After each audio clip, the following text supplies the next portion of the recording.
एक वैश्विक महामारी के रूप में उभरे कोरोना ने पूरे समाज को प्रभावित किया है।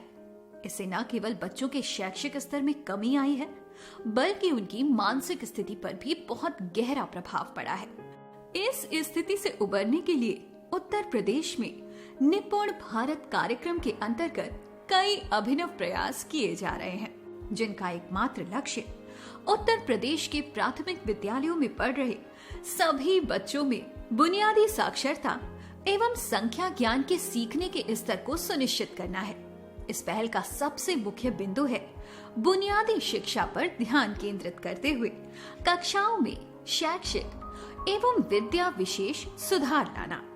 कक्षा 1 से 3 तक के सभी बच्चों को वर्ष 2025-26 तक बुनियादी शिक्षा में सफल बनाने के लिए निपुण लक्ष्य निर्धारित किया गया है। ये निपुण लक्ष्य हमें भाषा एवं गणित के कई मानकों को साझा कर हमारे विद्यालय के बच्चों को बुनियादी शिक्षा में सफल बनाने के लिए प्रेरित करेगा। जब बच्चा अपनी कक्षा के लिए निर्धारित भाषा एवं गणित के लक्ष्यों को प्राप्त कर लेगा, तब वो निपुण विद्यार्थी कहलाएगा। और जिस विद्यालय के कक्षा 1, 2 और 3 के सभी बच्चे इस लक्ष्य को हासिल कर लेंगे, वो विद्यालय निपुण विद्यालय बन जाएगा। अब सभी शिक्षकों का मुख्य उद्देश्य अपने विद्यालय को निपुण विद्यालय बनाना है। शिक्षा में सुधार लाने के लिए इस दृढ़ निश्चय और प्रण को पूरा करने के लिए शिक्षकों को कुछ नई शैक्षिक सामग्री दी गई है। ये सभी शैक्षिक सामग्री बुनियादी शिक्षा के मानकों पर आधारित है और भाषा एवं गणित के ज्ञान को बढ़ाने में भी मदद करती है। ये सभी सामग्री अत्यंत महत्वपूर्ण है, परंतु इससे भी ज्यादा महत्वपूर्ण है इसे एक सूत्र में बांधकर कक्षा में व्यवस्थित रूप से उपयोग करना। इसके लिए शिक्षकों को आधारशिला क्रियान्वयन संदर्शिका प्रदान की गई है। इस सत्र में कहानियों, कविताओं और खेलों पर कार्य करने के लिए आधारशिला क्रियान्वयन संदर्शिका में उपलब्ध शिक्षण योजनाओं को उपयोग में लाया जाएगा। ये पुस्तिका कक्षा 1 से 3 में भाषा और गणित के लिए दी जाएगी। इस पुस्तिका के अंदर कक्षा के प्रभावशाली संचालन के लिए वार्षिक और दैनिक कार्य योजनाएं दी गई हैं। ये शिक्षण योजनाएं निपुण दक्षताओं पर आधारित होंगी और आपकी शिक्षण प्रक्रिया को मजबूत करेंगी एवं बच्चे इसमें दी गई गतिविधियों में सक्रिय रूप से हिस्सा ले पाएंगे। इसके अंदर प्रतिदिन होने वाली सभी गतिविधियों को किस अवधि के लिए करना है, इसका विस्तार पूर्वक वर्णन किया गया है।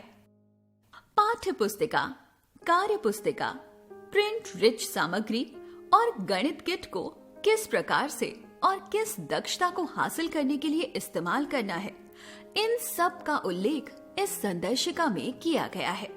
शिक्षण चक्र एवं संदर्शिका का उपयोग करते हुए भाषा और गणित को प्रभावी रूप से पढ़ाने के बारे में विस्तार से समझने के लिए अगले वीडियो की सहायता लें। संदर्शिका की सहायता लेते हुए व्यवस्थित रूप से शिक्षण कार्य करने और योजनाएं बनाने के लिए शिक्षकों को एक शिक्षक डायरी भी दी गई है। इस डायरी को सुव्यवस्थित करना आवश्यक है। हमारे विद्यालयों में कक्षा की दीवारों पर निपुण सूची चस्पा होगी। निपुण सूची में हमें कक्षा अनुसार भाषा एवं गणित से संबंधित 14 से 16 दक्षताएं बताई गई हैं, जिसे हासिल कर बच्चे बुनियादी शिक्षा प्राप्त कर पाएंगे। इन्हीं दक्षताओं के आधार पर साप्ताहिक एवं सावधिक आकलन भी कराए जाएंगे, जिसके परिणाम रिपोर्ट कार्ड के माध्यम से बच्चों के अभिभावकों के साथ भी साझा किए जाएंगे। निपुण सूची में दी गई दक्षताओं का आकलन हम निपुण तालिका से करेंगे। दी गई दक्षता के सापेक्ष हम अपनी कक्षा के बच्चों के नाम अंकित करेंगे। जिस दिन बच्चे एक दक्षता प्राप्त कर लेंगे, हम उनके नाम के आगे उस दिन की दिनांक अंकित कर लेंगे।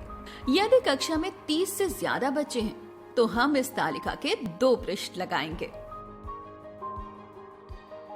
प्राथमिक कक्षाओं में व्यवस्थित शिक्षण के लिए पाठ्य पुस्तकों और कार्य पुस्तिकाओं का उपयोग किया जाता है। उत्तर प्रदेश में भी बच्चों के सीखने की आवश्यकताओं को ध्यान में रखते हुए पाठ्य पुस्तकों और कार्य पुस्तिकाओं के द्वारा शिक्षण कार्य किया जाएगा। कक्षा 1 से 3 में गणित एवं भाषा के लिए सभी बच्चों को एक एक कार्य पुस्तिका प्रदान की गई है।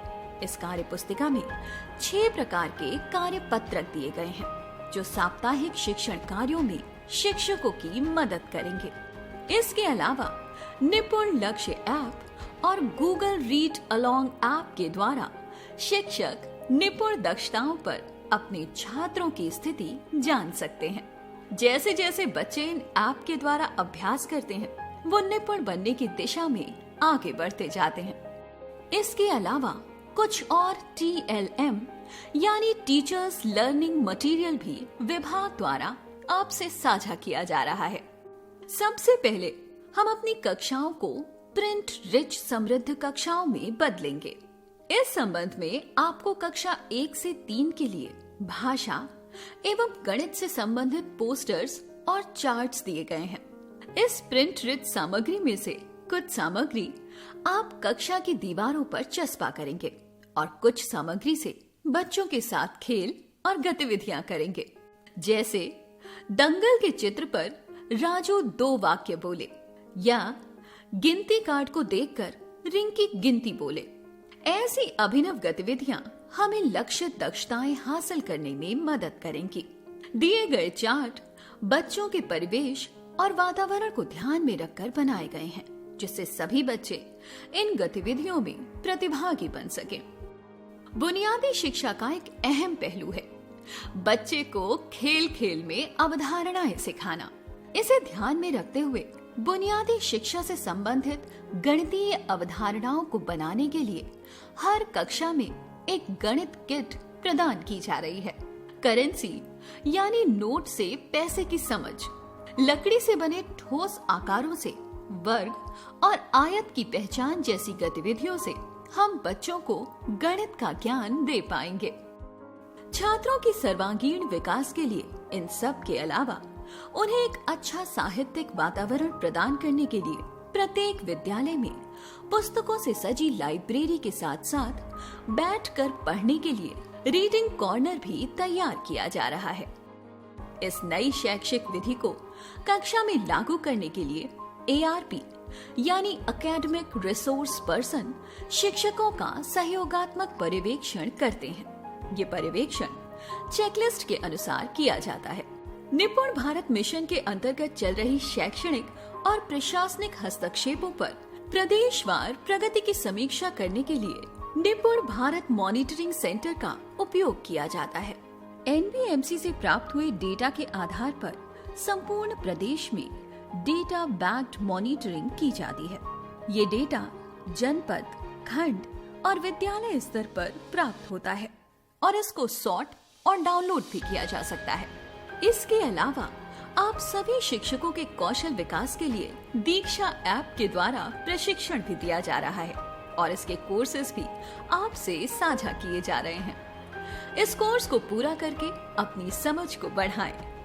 कोर्स को सफलतापूर्वक करने पर आपको प्रमाण पत्र भी दिया जाएगा।